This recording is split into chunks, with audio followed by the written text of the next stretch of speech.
পয়লা বৈশাখ বা বাংলা নববর্ষকে কেন্দ্র করে প্রতি বছরের মতো এবারও বাজারে ইলিশের ব্যাপক চাহিদা তৈরি হয়েছে। তবে উদ্বেগের বিষয় হলো জাটকা সংরক্ষণ ও ইলিশের বংশবিস্তার নিশ্চিত করতে সরকারি নিষেধাজ্ঞা চলাকালীন সময়েও অসাধু উপায়ে চলছে মাছ আহরণ। এতে ভেস্তে যাচ্ছে জাটকা মাছ রক্ষায় 1 মার্চ থেকে সরকারের দেওয়া 2 মাসের অভয়াশ্রম কর্মসূচি। রাজধানী সহ সারা দেশে চলছে প্রকাশ্যে বা গোপনে ইলিশের বেচাকেনা।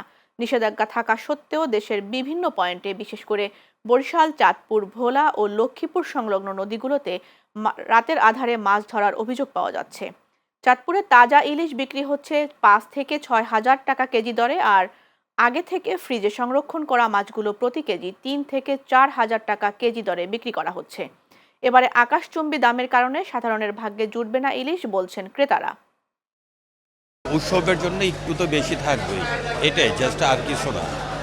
আগে থেকে এই 200-300 টাকা করে বাড়তে।